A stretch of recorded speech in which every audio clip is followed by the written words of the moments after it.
Now, when Brandon writes humor, he writes character humor. If you've read his books, he does not write comedy especially effectively.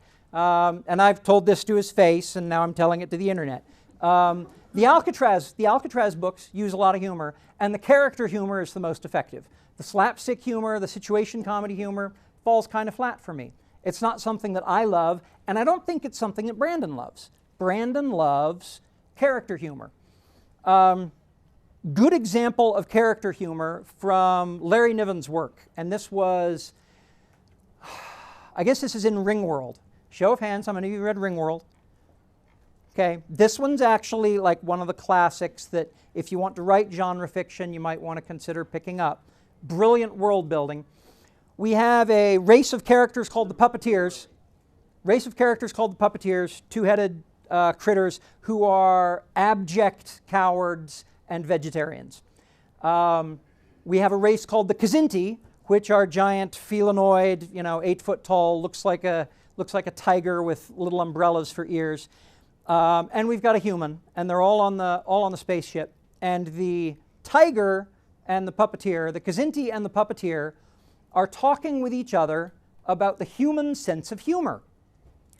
And the Kzinti says, my people have experimented on a lot of humans, and we believe that the human sense of humor is an interrupted defense mechanism. And the puppeteer says, what sane creature would ever interrupt a defense mechanism? Okay, one of you laughed, thank you. I loved that joke because it points up the character of the inherently cowardly alien. Humor, if humor is an interrupted defense mechanism, then it is by definition insane. Why would anybody do that? Well, what we get from this example is, one, you build character humor by building characters. Build your characters so that they're interesting, and then do something with that piece of interest. Do something with that character that subverts the expectations of the reader. The second thing we get from that is that Larry Niven and I are in agreement about the source of humor. When I say that we are subverting your expectations, and he says we're interrupting a defense mechanism, we're talking about the same thing. If you open up a door, and what you see through the door is not, in fact, a hallway leading to another room, but a precipice into oblivion, your expectations have been subverted, and you have a defense mechanism that is going to kick in and keep you from stepping through that door. Why does humor offend some people? Because they don't want that. Sorry, it was a rhetorical question that I was going to answer myself, but thank you for being involved. And you probably had the right answer anyway, because it's so freaking obvious now, because their defense mechanism refuses to be interrupted. They don't think it's funny. They don't want to think it's funny. I'm going to give you a great example of one of the best jokes I've ever told, and about half the time it killed, and you familiar with the term kill in a humor context? Kill means everybody's laughing. Dying means it's, oh, I'm dying up here, nobody's laughing. So comedians, they talk about humor as life or death. It's awesome. Well, no. Your death or my death, which isn't really life or death. Somebody's going to die. 9/11.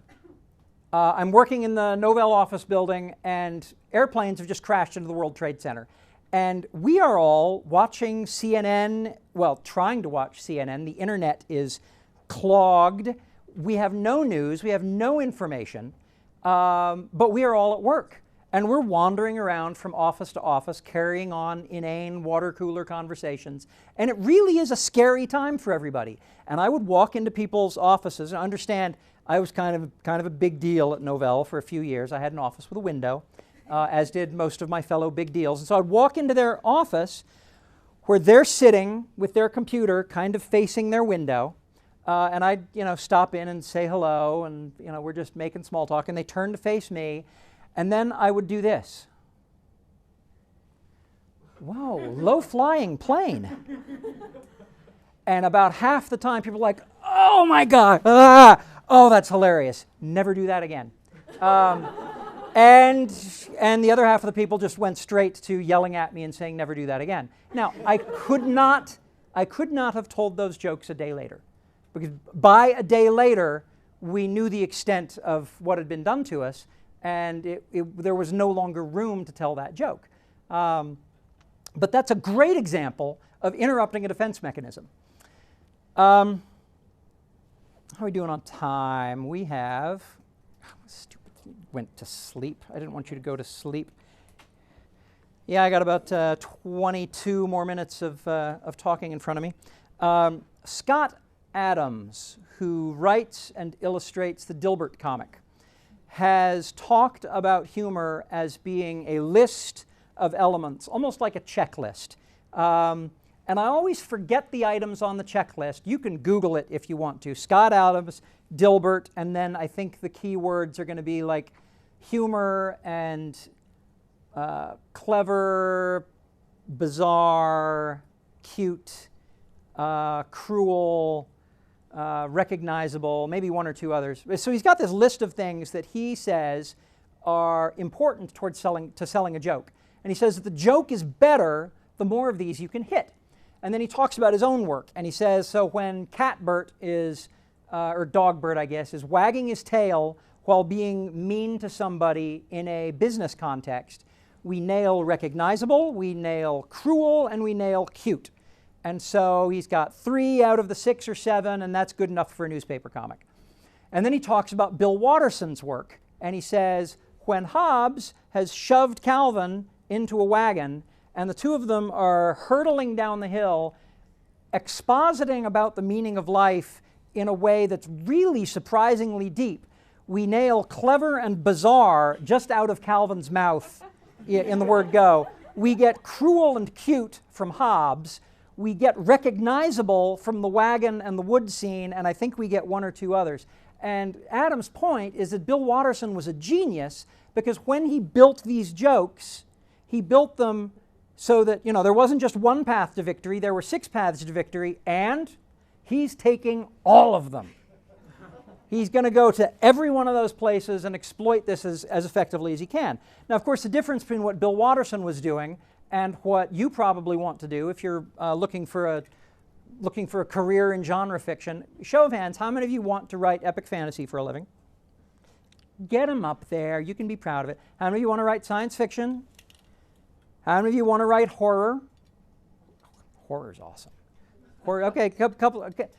Physiological response, people. Horror is wonderful, and it's fun to write, especially since you know that you are doing a thing to another person. Think about that for a moment. As a humorist, I'm doing a thing to another person. I'm making them laugh. I'm making them happy. I'm bringing them joy. Horror is just the flip side of that coin. When we talk about Bill Watterson and talk about writing genre fiction, you don't want to try and score on all 6 at once, because the moment you do that, people will recognize, oh, you're just kind of going for the joke. Boy, you really sold that joke hard. Wow, that's like a stand-up routine, not a lecture. This, by the way, much more like a lecture than a stand-up routine. Trust me, I can't do stand-up. My brother's done it. I'm not very good at it. What you want to do is, as I said before, take your characters, take something recognizable about those characters, and then exploit it.